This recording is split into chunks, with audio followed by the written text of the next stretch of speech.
Hello and welcome to another episode of Porous Borders. I'm Andrew and this is episode 15 with Kok Siew-Wai, who is a vocalist, a festival organizer and a video artist from Kuala Lumpur in Malaysia.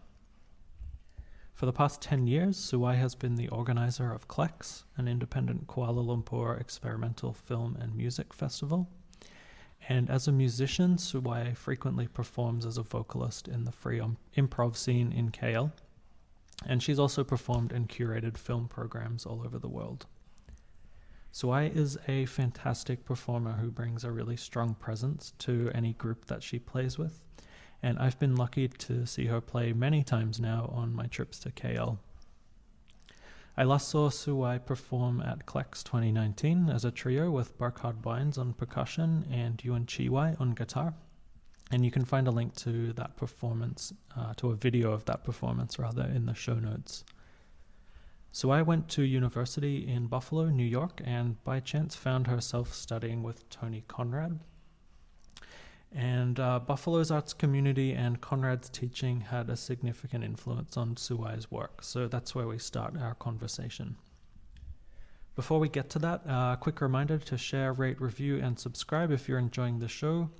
Also to check out Sonic Vortex, which is a big compilation of noise and experimental music from Southeast Asia, released by the Mind Blasting Net label. You can find one of my tracks as Anchuan on there, as well as music by previous podcast guests, such as Asu USA, Indra Menus, and Sin. And final plug for the Panchawala split, which has one of my tracks, along with tracks by DJ Miko from Ipoh, Malaysia, Coffee Faith, Dissonant, and Burr from Yogyakarta in Indonesia. I also have a new Anchuan release on the way, so I'll talk about that a little bit more next week. Okay, that's all for this week, and here's my conversation with Kok Siew-Wai.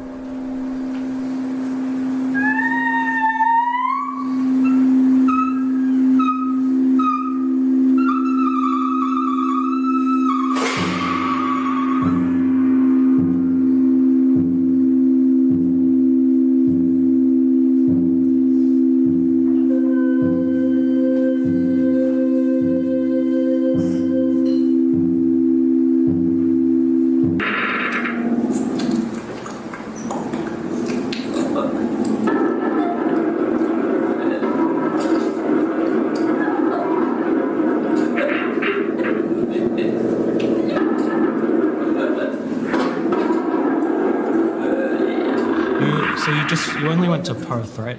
Yeah, only Perth. Yeah. Yes. And was it your first time? Yes. For performing? First time totally, or? Yeah, first time totally in Australia, actually. Okay. Yeah.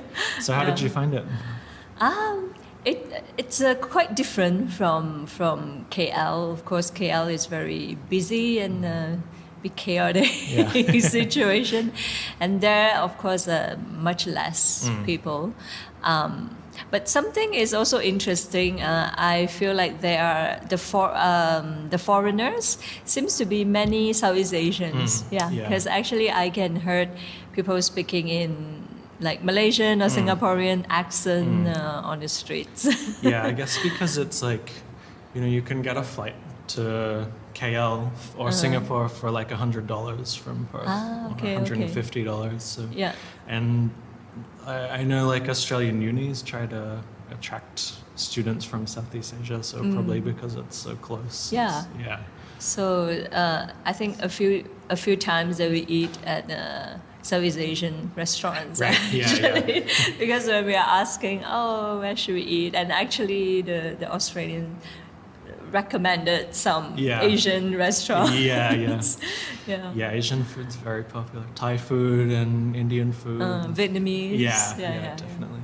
Yeah. And so you were there for a residency. Yeah, it's residency. Yeah, can you tell me a bit about what you did as part of that? So it is actually invited by a tone list that is led by the person who invited us is Justin. My Burr. So we know him from a few occasions that he played. He played twice actually at KLEX, yeah, and then also one time play in a SPIL Series, which is the KLEX monthly series. Yeah, so we know each other and started talking about some collaborative projects. Yeah. So one of them is artist residency, kind of like an exchange thing. Yeah. So so he invited me and Jansen to go there for a 1 week residency. Right. And you curated a film program or something for yes. that as well? Yeah. So actually, mostly the residency is about music. Yeah. So we met up with local musicians there, and we had a few sessions. Most of them are pretty informal, like not really like very strict kind of workshops, but it's more like we get together and just play together. Right. Yeah. So some of them held at a room at this Unity Church. Okay. And then a few sessions held at somebody's houses. And I also had a session by the river. Okay. With one of vocalists. Okay. Yeah. So like kind of like a friendship and musical conversations with the local musicians. And we also did 3 concerts. Right. Yeah. And I did 1 film program. Okay. Yeah. At the North Bridge Piazza. Okay. Yeah. Cool. I might ask you about your film work as well a bit later. But usually I ask people a bit about kind of where they come from and how they started doing music and got involved in it. So I know for you, like a big formative part for you as a musician was studying in the US, right? But before that, were you involved in music in KL? Not very seriously. Right. But I studied piano as a kind of just like a hobby for my leisure time. Since I was 6 years old. Right. Yeah, and then I stopped when I was a teenager, maybe around 14, 15. Because I couldn't stand classical training anymore. And at that age, you're rebellious. Yeah, you want to sing pop, rock. Right, yeah. So I stopped playing. And then I kind of, at that time I was into writing lyrics. Right. In Chinese, actually. And then also there's a trend for like a folk singers. Okay. Right. So I try to write some pop folk songs. Right. and then actually got I participated in some songwriting competition as well. But it was a very traumatic experience. I think if you have a composition, you really have to practice. Right. Okay. and I think that's exactly our failure, which is we don't practice enough. So on the stage, like everybody is like so frightening, including myself. So it was totally a mess. Yeah. And then I just like thinking that maybe I just can't do this. So for a few years I was like writing songs. Okay. Yeah. So did you go to the US for a master's program, or was it your undergrad? It was actually a tweening program that I did my what do they call general education, like for my like 1.5 years, and then finish up for the degree over there. Okay. Yeah. So I didn't go for music. Actually, I do not really have a very formal training for music. Right. Yeah, except for when I was young, playing classical piano. But I entered actually in a media study department. Yeah, because at that time I was interested in filmmaking. Yeah. And then accidentally, I got into this program, I didn't realize it's actually a very artsy program. Right. I thought it's just gonna be filmmaking or broadcasting. Right. But I'm not sure whether you know Tony Conrad. He's my professor, and I didn't know his background either. So it's totally accident that I got to study with this kind of like a pioneer figure in American avant-garde in film, video, and also music. So through him and also other people in the Buffalo art scene that I get to exposed to experimental cinema, video art, and also music. And that actually my real musical education is outside of school because I enter in Howard's Contemporary Art Center to be an intern, like selling beers, and then get to see free concerts. Right. Okay. So that's really my education. It's a pretty amazing accident to end up studying with Tony Conrad. With no idea who he is. It was just, actually there are a few concentration in the media study you can choose. So at first I chose filmmaking. If I really go into that, then maybe it's a kind of a different road.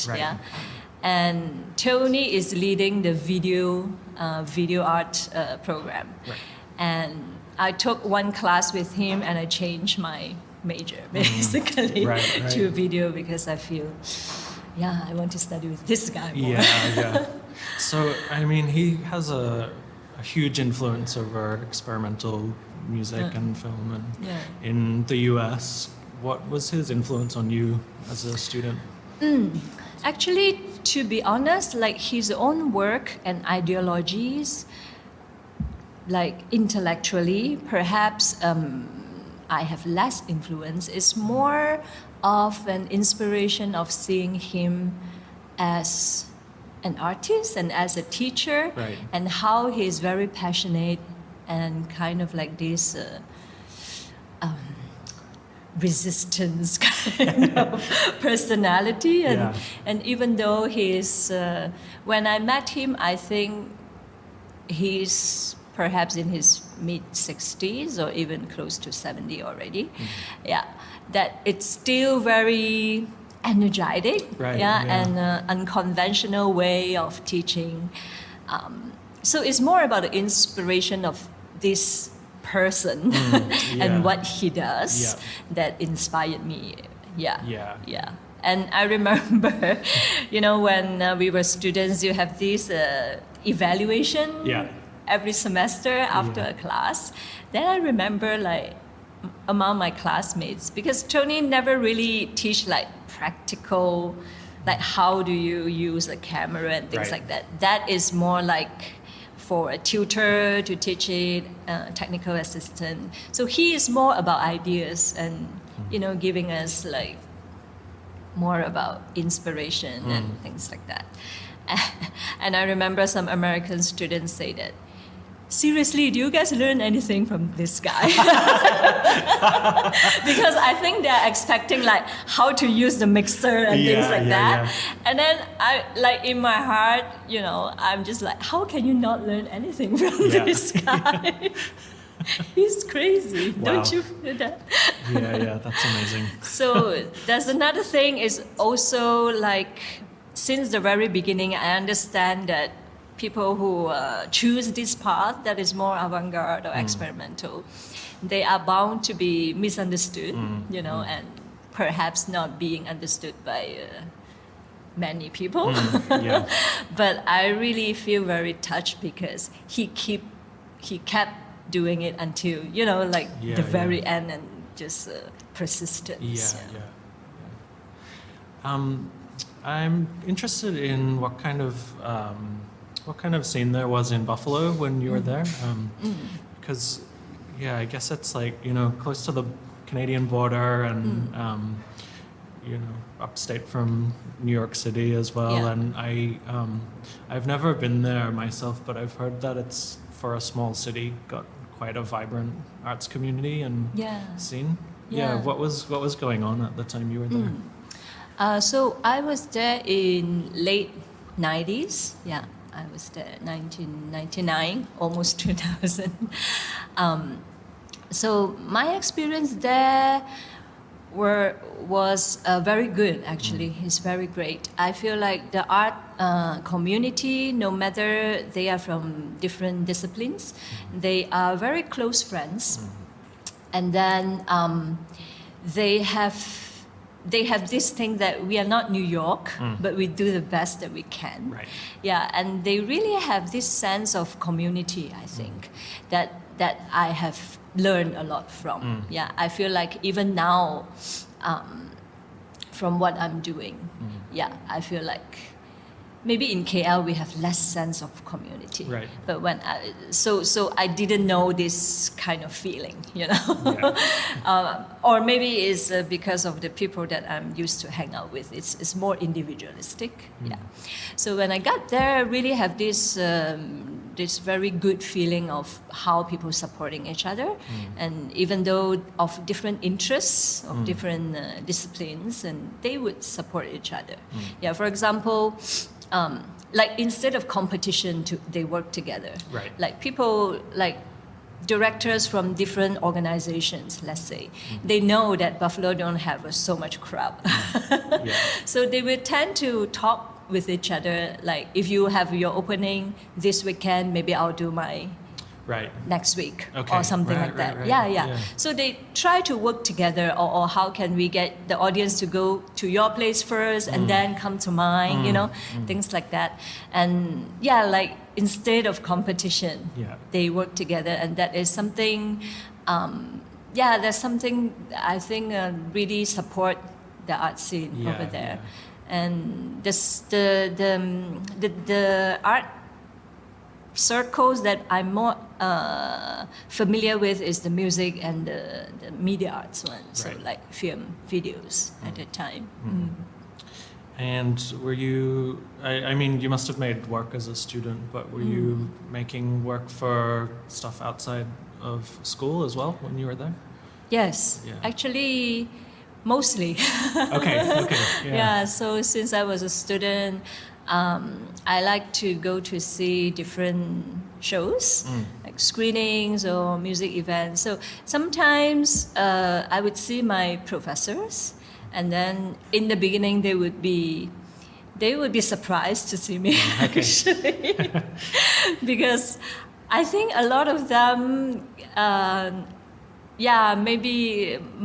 Some of the American students are not so interested in their like more artsy stuff, because they are in the media studies department as well. They're not in the fine art department. Right. Yeah, so maybe in fine art is a little bit different. So a lot of people wanting to work in TV or commercial movies. Yes. So sometimes I feel like they feel surprised to see me at these events. And then because I'm also more prone to more, this artsy stuff. So I also feel more comfortable to go to events than hanging out with some of my classmates. So I started to do, to show my videos and do like internships, this kind of activities since I was a student. And actually after that I went to Alfred University to study, which is a nearby village.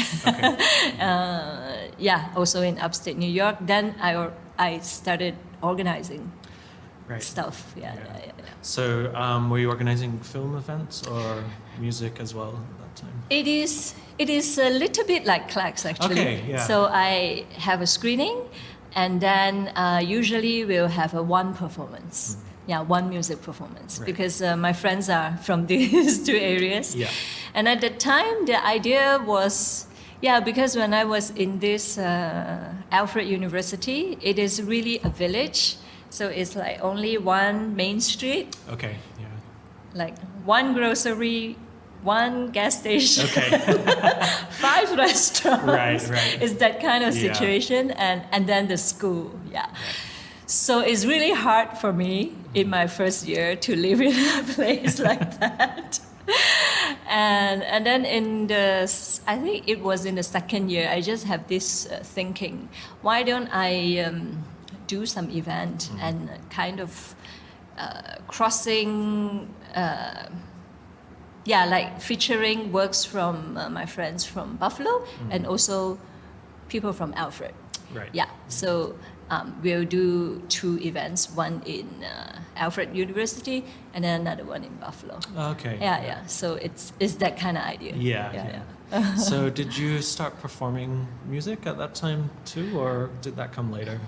Yes, the music performance, I would say first intention was from making the background music, or the soundtrack for my video. Okay. Because at that time, my main practice is video arts.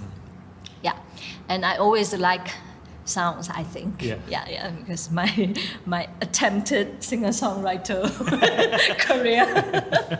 So I usually would try to put some, very simple one line, one phrase melodies or something over my videos. Yeah. So it's were you from just using there. Voice and also other things at the time. Yeah, at the time, sounds, so different, and then manipulate a little bit. Yeah, I do more manipulation at that time, field recordings and manipulate that. But I think I have always feel very close and intimate with voice. Yeah, that's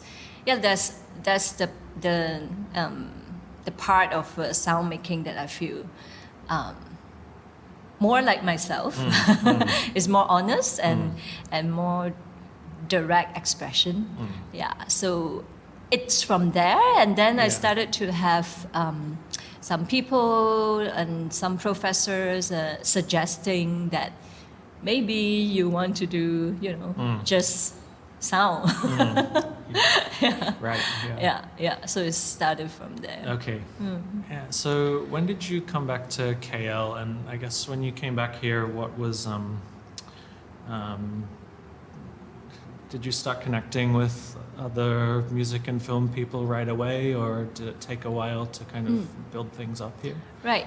So I came back in 2000, it's like Christmas time of 2005. Okay. Yeah, so more like 2006. And I was also very lucky, also kind of accident. I knew one local dancer from before. And then I told him, I'm coming back. And then he said, I have a show coming up in 2 weeks. So it was 2 weeks after I came back. Okay.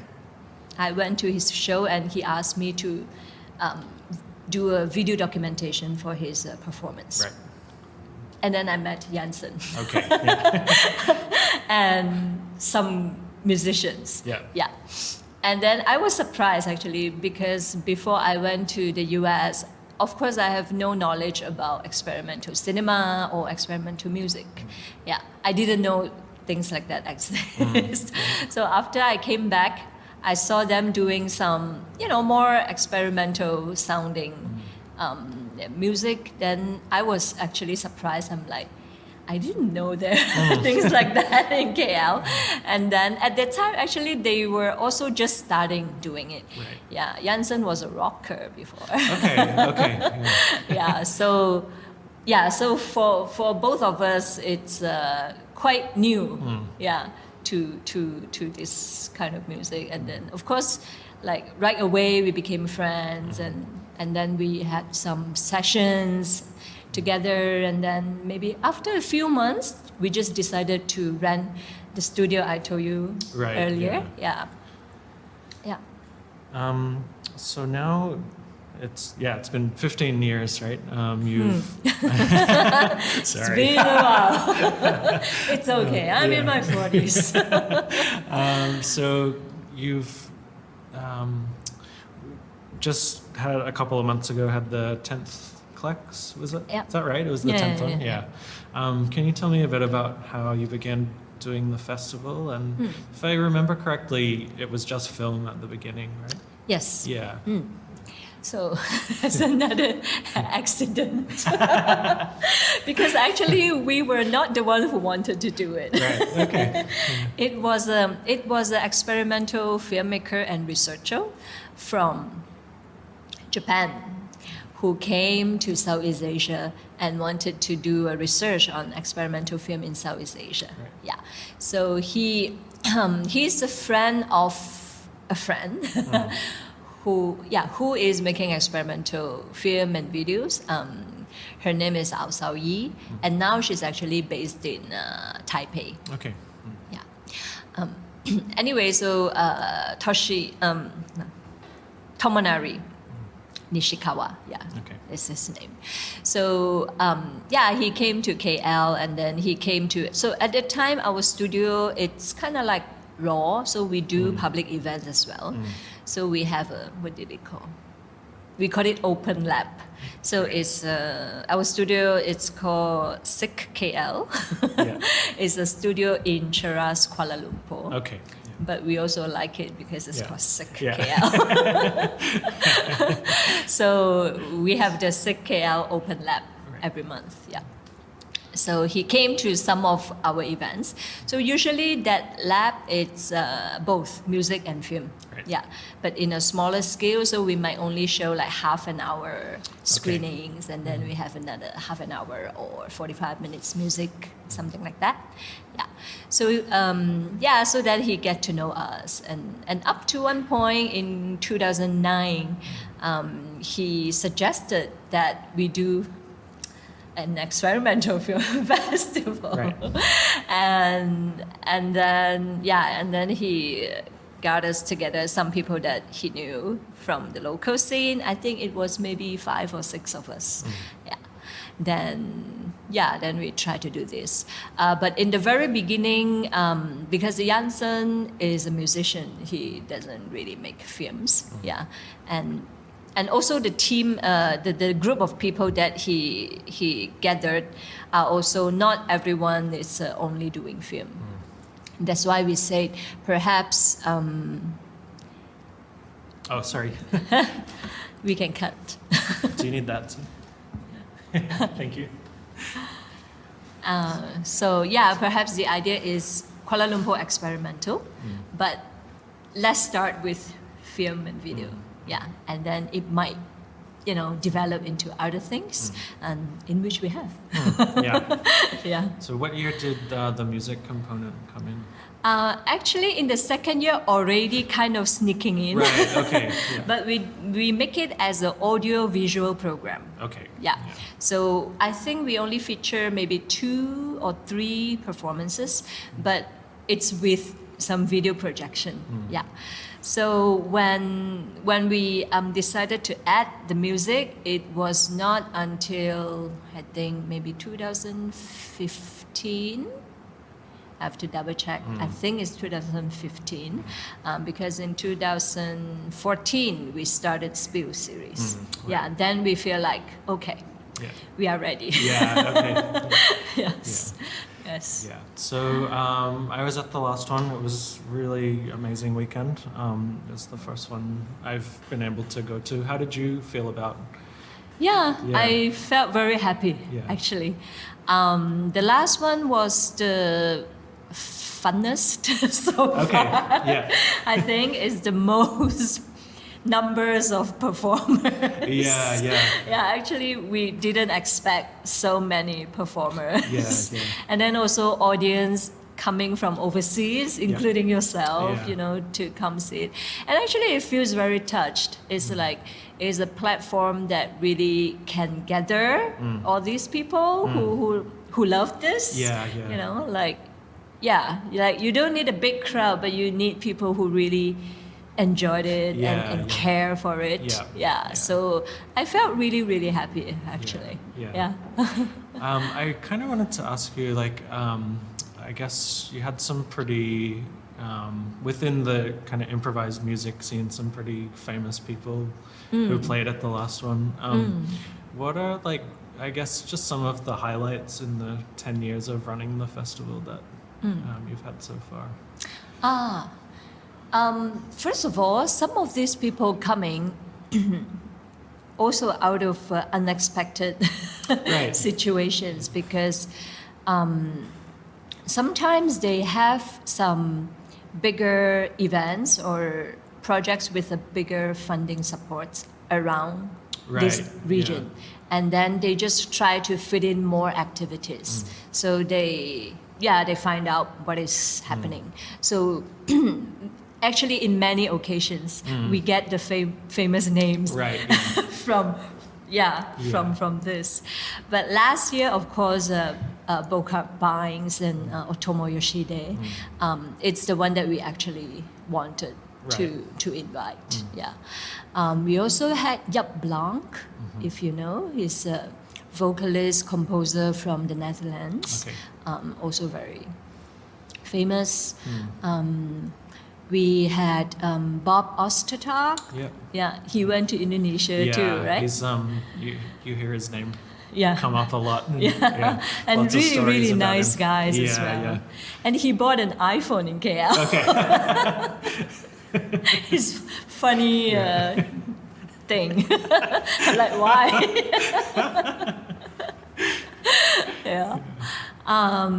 Who else? And we also had Otomo Yoshida as a partner, Sachiko M.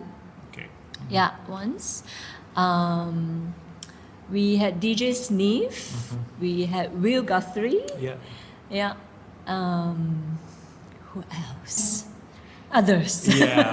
So you performed with Burkhard and Yuen-Chee Wai from the Observatory and the festival. How was that performance for you? It was a real highlight for me. I'll just say it was, I think, one of the strongest ones. But just wondering what your perspective. Yes, I enjoy very much. I enjoy very much to play with a very experienced and established musicians, because I feel like it is like it's like a music lesson that you get without talking, and you can understand what is he trying to support you, or is he's trying to suggest, let's do this, and Burkhard has a very sensitive ear, I think, and his decision is very accurate, like here and stop, there's not a moment of like trying to figure things out. It's like, okay, commit, let's do this, and let's stop here, so I really enjoyed the performance. And voice and percussions, I would say in the very, very beginning of my trying to practice with play with different kind of musicians. Percussion is the one that I found the most challenging for voice. So like that trio, we have Chee Wai as an electric guitar. So that has some tony thing happening that can kind of like works well with the voice. Like we can do a little bit of like this tone kind of thing. But just voice and percussion, it's very challenging. But at the same time, in this 1 or 2 years, I tend to play more with some percussions, and I started to get also interest in playing with percussionists. I think the last time I saw you play before that was at Nusa Sonic, and that was with 2 percussionists, right? So that was Cheryl Ong and Nadia Hatta and Rizka, Friska. So how was that performance for you? Because you guys had a lot of time to kind of prepare and some studio time before you actually did the performance, right? So during the studio time, everyone was quite polite in the very beginning. In terms of how they play? Yes, yeah, in right. terms of how we play, Yeah. we try to really take care of each other. And I'm not sure whether that is a more feminine thing. Right. It might be, actually, yeah. But I have to say, because I train with like really tough guys like Jensen.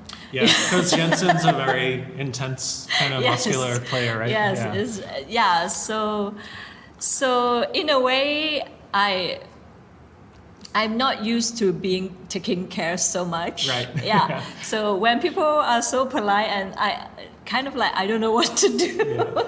Like, can I express myself? Yeah. But it feels like I shouldn't. Yeah, right. Because everybody is kind of, And then up to one point, we actually had to say, let's just not be so polite. Right. Yeah.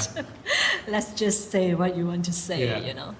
And then we also try different things. Like we try to play with like different duos and different trios.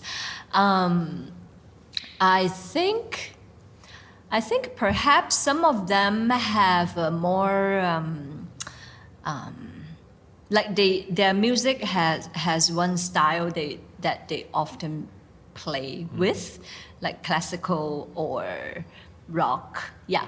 So it tends to be when they're doing improvisation. Sometimes it's very easy to go into that direction, and sometimes they try to refrain themselves from doing that. Actually, I feel like maybe we don't have to refrain so much from doing what we actually good at. Right, yeah. But it's just improvisation is just a matter of how you react, but it could be who you are that you are reacting. Yeah. So I think in the beginning of that quartet, I feel like Cheryl has more experience in improvisation, of course. Perhaps the Nadia and Friska feels like they are trying to control themselves from doing what they are familiar with.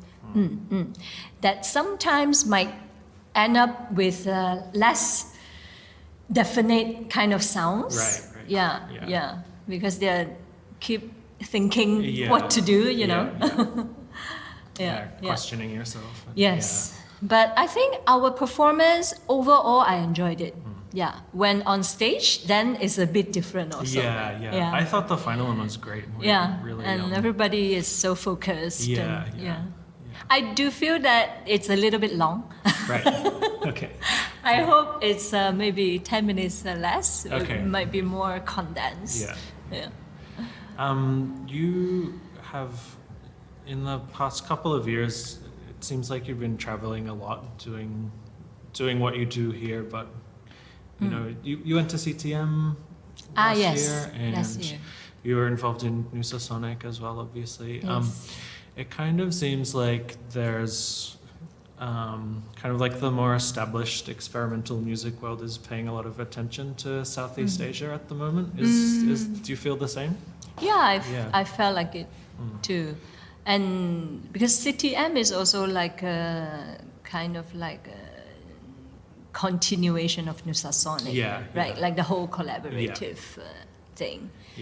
I really appreciate it also because like if we are playing this kind of music in Southeast Asia, maybe except for Singapore, you get to have a more so-called proper venues and equipment and things like that for this kind of music. But in other places might be harder. Right. Like we just do with what we've got, you know. So the opportunity to play in a proper setting is also very good. For me, for example, the CTM in Berlin, it's great sounds. Like I feel like, oh, my voice is more beautiful here. Who did you play with? I play with Ruli. Okay. Chee Wai, Andra Neumann. Who else? Maybe just 4 of us. Okay. Yeah, I think it's a quartet. Yeah. It was good experience. Yeah. What's it like playing with Ruli when you're both vocalists and right? He has such a big range. Yeah. So I think, I also thought about it, like how can I play with such a powerful voice, and then not feeling like you are competing or something. Yeah.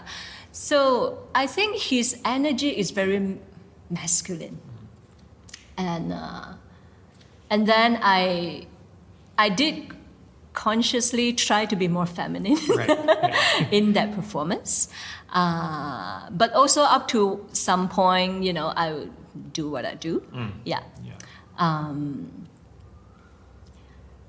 And try to perhaps also like when he is saying these things, I give another perspective of what he's doing, and to communicate in that way. Yeah. Cool. I'm interested in asking people how they kind of I guess in most places outside of Europe, it's not easy to make a living doing art kind of stuff full time. So how do you balance what you do? Because you're very busy doing performing and curating and traveling a lot recently too. How do you balance that with having a normal life and a job and that kind of thing? Yeah, I watch YouTube videos when I'm free and pop songs and listen to pop songs. Of course, I need to have a job. That's one thing to pay the bills. And I guess it's just like the activities that you do fulfill certain things that you need in life. So like the job, it's like very practical reason that I need to have a job. And then for organization, it's because I feel like we need a platform in this city to do such kind of music and to watch such kind of film and videos. So that's a sense of, I don't know, can you say it's a sense of mission or something? Like you need to make this happen, because if you don't do it, then there will be none. But of course, I also need to do my personal art because I think I started out as an artist, not an organizer or curator. So that primitive needs as an artist for expression, and that is also very important.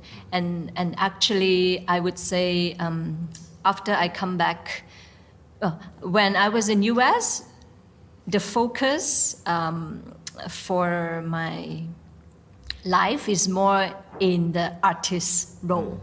But after I came back, because I need to have a job and then start to organize things, so it switched. The more focus in being an organizer, for example, much less for my own artistic practice. So it was until maybe 4 or 5 years ago. I have to thank Yuen-Chee Wai, actually. It was when he and DJ Sniff invited me to go for the Asian Meeting Festival with them to Japan, and that's the Otomo Yoshide project, and then having these concerts, and I started to feel like, I forgot, I'm an artist too.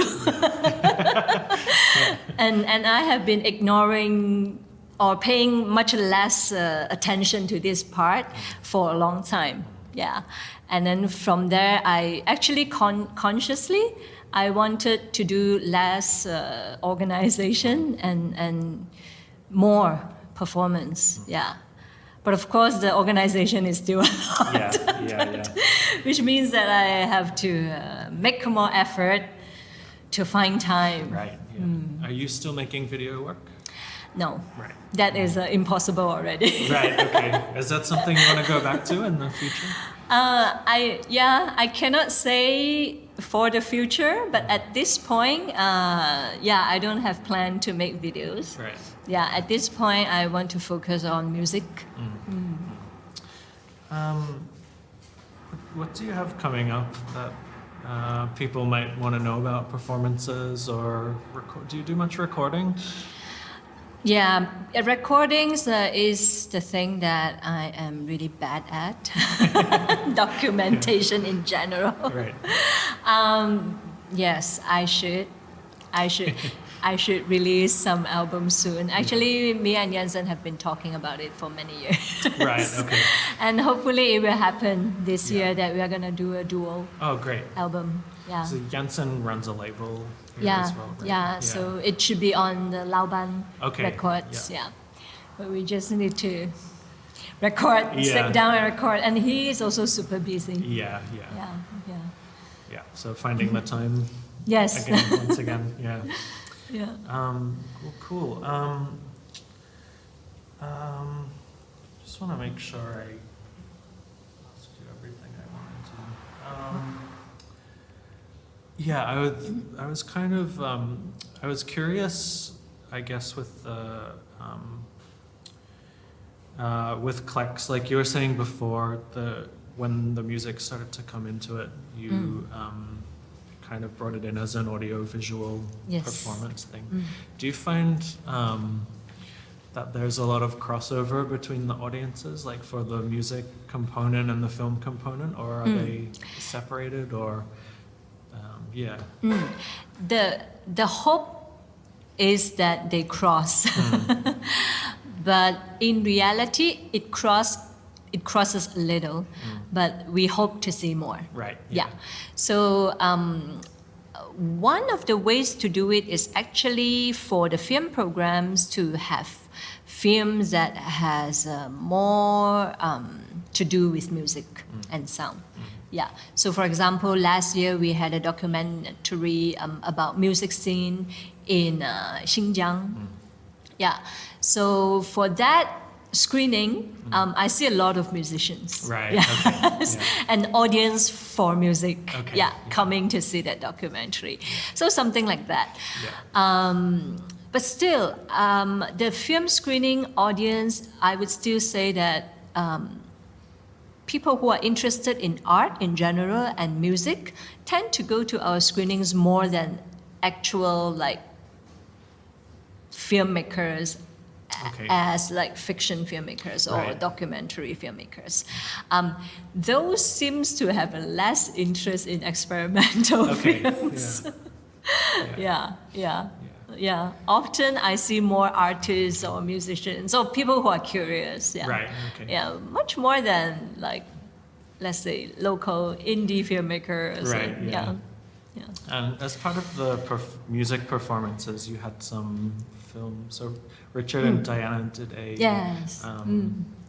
like a, I don't know how to describe it, like the cinematic performance. Yeah. And it's like some kind of synthesizer that was activated by the video or something like that. They were actually doing it through the 16mm projectors. Yeah. So they are doing it with film projectors. With some manipulations with the screens and things like that, with the lens, they are also, Richard is also a very interesting guy. Actually, he's very passionate and I really respect him for that, very passionate to, want to preserve celluloid films, So he has been to our festival for 3 times, I think. Yeah, and then previously he did some film workshops as well, hand processing film workshops. And the last time he did the performance after his screening, so the performance is actually at the screening site. And then this year, actually he wanted to do it at the performance site because he said, this is a performance. So we had him doing it, with the music program. Is that the kind of thing you want to do more of in the future? Yeah. I think it's also interesting for because in the beginning, KLEX, as I mentioned before, is an audio-visual program. So it's film and music together anyway. Just that later, I think it's also because the two main person for KLEX, me and Jensen, we are both very active in music performance. So the musicians network becomes so strong, and we have a lot of pure music performances rather than audio-visual performances. That's why it became a music program. Right. Yeah, but yeah, I think it's what's your reactions as an audience? Yeah, I thought it was great. I thought like a couple of people I talked to were kind of like it was just something a bit unexpected, and I think that's nice in a program where kind of I guess it's so packed, and the character of the music tends to be very intense and very like like a lot of like guys playing very hard, and like and so it's something that kind of is a bit of variation, and that is like makes the program, I think, flow really nicely. So I really enjoyed it. And maybe, if we have enough performers who would do the video projections or film, maybe we will have like at least one, projection for every night. And it also, goes well with the theme of festival that is actually having both. Cool. So I just wanted to ask you a little bit about SPIL Series Play Improv Lab as well. Just for... SPIL. I guess just like if anyone is listening to this and not from KL, maybe, because a lot of people travel here, and it's like a kind of travel hub for a lot of places in Asia. Maybe you could just talk about what it is and kind of plug it, I guess. So SPIL is stand for Serious Play Improv Lab. So it is a series that focusing on improvisation and experimental music. So we have it every month, but not with a confirmed date. So it's not like every last Friday. It's not like that. So it depends. Because we also want to be flexible, that sometimes if we have, like you mentioned, some guests coming around, then we want to be flexible to go with their dates. But in general, even if there's no international people coming in, we'll still do it every month. So so this is the series that we will have usually 4 to 5 musicians, and first they will all play solo or in a smaller combination like a duo, and then we take a break, and then at last usually it's like an all-in jamming thing. So we wanted to have this platform because we think it's very important to have something regular. Then people who are interested in such music can come, like every month they know something will happen, that they can check it out. For now, I would say that we try our best to have more players, but we hope we have more. Because now it's kind of still, it's those few people that we can choose from. Well, cool. Is there anything we should talk about that we haven't covered, or anything you have happening in the future that you want to plug? Or? So far, we'll have another KLEX. So that'll be in December again? yes, we need to confirm a date soon. Yeah. But probably end of November or early December, Right. and usually it's like the 3 days, the Friday, Saturday, Sunday weekend. And this time, for the video program, we will have some double screen works. So because, yeah, it's kind of cheesy because it's 2020. Ah, okay. Of course, yeah. Double vision. Yeah. So that's just a little bit brainstorming ideas for the film programs. Yeah. But the music program so far is still, we'll see who comes. Cool. Yeah. Cool. Yeah. So people can, if people want to follow what you're doing with KLEX or with SPIL or your own work, where can they find that online? For KLEX, we have a Facebook group. Yeah. It's just KLEX Festival page, but it's actually not a page, it's a group. Yeah. So you want to join, I will approve you. But even if you are not a group member, you can still see the posts because the posts are public. Yeah. So KLEX also have a personal account. It's called KLEX Fest. So KLEX Fest. Yeah. And I have a Facebook as well. It's called SiewWai Kok. Yeah. So no Yes. recordings online or anything like that at this point? Recordings, it's coming soon. Yeah, okay, cool. Maybe Yes. if you put something out later in the year, I will update it on the in the show notes if someone Now finds I it. think it might have a few YouTube videos, and maybe I can share you links as well. Yeah, but I'm really bad at my own personal promotion. So I had a website, but it hasn't been updated for a long time. Yeah. But okay. Yeah. I will do it. Yeah, it's easy to let that stuff fall when you're organizing lots of things for other people. Yeah. Cool. Well, thanks for doing this, SiewWai. Thank you. Yeah. I'm looking thank you forward so to the much. next festival, and I'm sure I'll see Please you. come. Yes, yeah. Yeah, I will have it, put it in my calendar when you guys release the date. Yes. I'm sure I'll see you play again sometime this year. Yes. Next time I'm in KL. Please come or to some whatever. of the concerts. Yeah. Yes. Cool.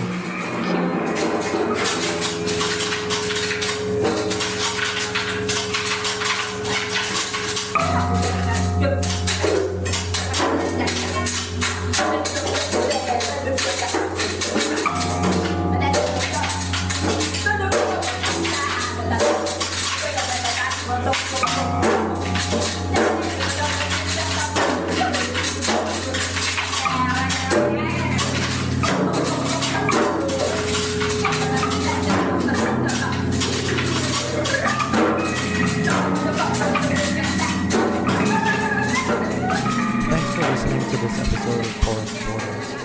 If you're interested in exploring more underground music from the Asia-Pacific region, you can check out my YouTube channel, Concrescence Records. You can find the link to that in the show notes. If you like the podcast, please subscribe, rate, and review in the iTunes store.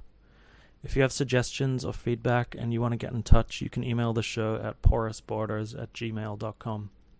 You can also find me on Instagram at @ANDRWMH.